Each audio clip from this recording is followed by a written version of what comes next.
Bonjour à tous. Alors aujourd'hui nous allons étudier la défense slave. C'est quoi la défense slave? La défense slave est une défense très solide et très simple contre un des quatre et qui est réputée car elle mène souvent à des positions nulles. La défense slave débute par D4, D5, C4. On peut prendre le coup dame accepté, jouer E6, le coup dame refusé. Mais la défense slave, c'est C6. Pourquoi jouer ce coup C6? Car quand on joue E6, le coup dame refusé, notre fou C8 est très mauvais. Et là, on joue C6 pour pouvoir développer ce fou-là et ne pas avoir ce problème. Là, l'option la plus populaire est de jouer cavalier F3, cavalier F6 et cavalier C3. Mais on va avoir en priorité la prise.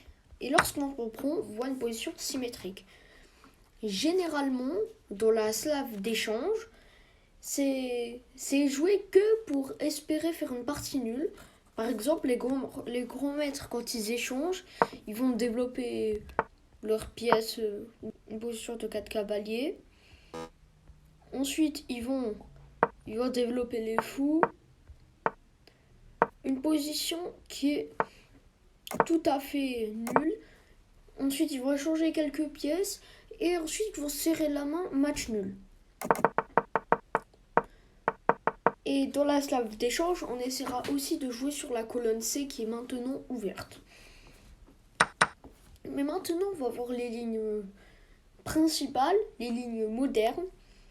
Après cavalier F3, cavalier F6 et cavalier C3. D'ailleurs, l'ordre de coups, c'est la même chose. Là, on peut jouer E6, la semi-slave, qui est d'ailleurs l'option la plus jouée à niveau débutant. Mais là, ce coup E6, on a un mauvais fou et notre cavalier du côté dame, il est, on va dire, mauvais. C'est pour ça qu'on préfère jouer la slave ouverte, c'est-à-dire de prendre en C4. Là, si les blancs jouent un coup comme E3, c'est selon moi pas un bon coup. On pourra simplement jouer B5 et vraiment garder ce pion-là et garder notre pion en plus. Et on continuera de manière classique le développement petit roc. Et voilà. C'est pour ça que le coup le plus joué et qui est le meilleur et qui est le plus joué de loin est le coup A4. Pour essayer d'empêcher ce coup de B5. Là, l'avantage, c'est qu'on peut sortir notre fou. Car dans la semi-slave, si on le sort, il y aura des problèmes à base de dame B3, mais maintenant on pourra simplement récupérer la dame. C'est pour ça qu'on a pris le pion C4. Donc là, on sort le fou. Les blancs peuvent jouer cavalier E5 pour attaquer notre pion et essayer de le récupérer via le cavalier. Ou bien jouer E3 qui mènera à un jeu plus tranquille. On va voir déjà cavalier E5. Ils attaquent notre pion.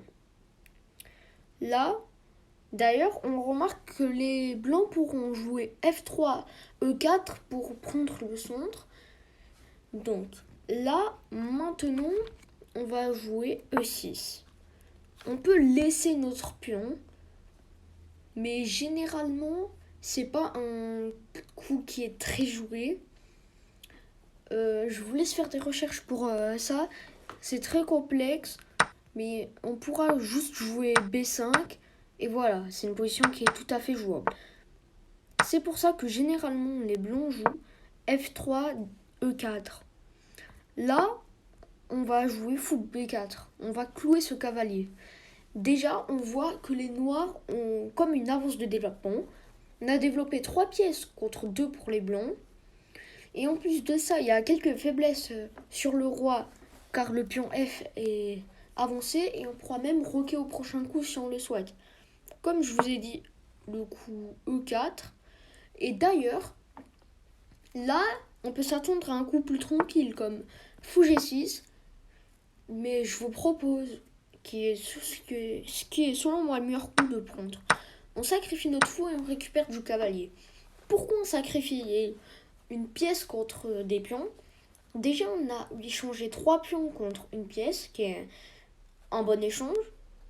Là, et en plus de ça, le cavalier en C3 est attaqué une fois, enfin, est attaqué 2 fois et défendu une fois. Si les blancs font rien, on pourra simplement prendre. D'ailleurs, là, dans ce cas-là, il y a une fourchette royale et on aura gagné un pion. Et donc, c'est un peu complexe de défendre ce cavalier. C'est pour ça que fou D2 est le coup le plus joué. Et là, maintenant, on a 2 options.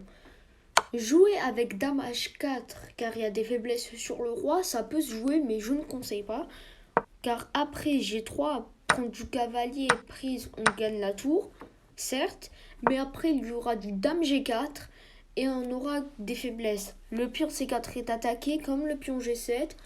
Notre dame en H1 est mal positionnée et sur un futur grand roc, notre dame pourrait même être piégée très facilement. C'est pour ça que je préfère récupérer le pion D4 qui est quand même en prise. Donc là, on voit, on a échangé 4 pions contre une pièce. Et en plus de cela, on a échangé notre mauvais fou. Donc c'est un bon échange. Là, maintenant, le meilleur coup et le coup le plus joué est de prendre ce cavalier. On va simplement récupérer le cavalier en E4. Il y a échec. Si les noirs défendent avec le fou, on pourra on récupère pas tout de suite. On échange les fous et on récupère le cavalier, on a gagné une pièce. C'est pour ça que les blancs doivent venir parer l'échec avec la dame pour venir défendre le cavalier au rayon X. Là, on ne prend pas, on va échanger les fous et au prochain coup jouer dame D5. On met la dame au centre. On dit souvent qu'il ne faut pas sortir la dame trop tôt, il ne faut pas la mettre au centre, mais là, notre dame, elle est très bien positionnée et elle ne peut pas vraiment être chassée. On pourra continuer avec du cavalier A6, cavalier B4, et pour empêcher le roi d'aller sur une case C2. Car là, le roi, il est très faible. Il est déroqué et pas vraiment au centre, mais sur la deuxième rangée, il est faible, comme je l'ai dit. Et en plus de ça, le roi, il n'a pas vraiment de bonne case où aller. Et on essaiera de garder les pièces sur l'échiquier, car le roi, il est très faible. C'était tout sur cavalier E5, l'option la plus agressive et la plus complexe. Maintenant, on va voir le coup E3 qui est pas un meilleur coup, mais un coup plus calme. Là, on jouera E6. On laisse notre pion prise. Et lorsque les blancs prennent, on joue simplement fou B4. On cloue le cavalier. Petit roc, et là on peut arrêter la théorie.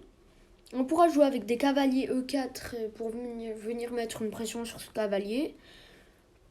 Et vu que les blancs ont un meilleur contrôle central, on pourra pousser en E5 ou en C5, car c'est une position qui est très simple à jouer. Et aussi, on pourra mettre la dame en C7, le cavalier en D7, pour venir mettre des tours sur les colonnes D et E qui risquent de s'ouvrir. Ou même la colonne D est déjà semi-ouverte. C'est une position qui est vraiment très simple à jouer. Donc c'était à peu près tout sur la défense slave. D'ailleurs, si vous êtes débutant, vous pouvez jouer un système. C'est de jouer E6. Cavalier BD7. Ensuite, jouer avec fou D6 ou fou E6 ou E7. Ça dépend des cas, on va dire fou E7. Ensuite, mettre le roi en sécurité. Et après B6, on met le fou en fianchetto. Et ensuite pousser en C5. C'est vraiment une option qui est peu théorique et qui peut être bonne si vous avez vraiment pas le temps d'étudier la théorie. Mais si vous voulez vraiment jouer la défense slave, il faudra approfondir car ce système ne suffira pas. C'était à peu près tout sur la défense slave. Si cette vidéo vous a plu, n'hésitez pas à liker et à vous abonner.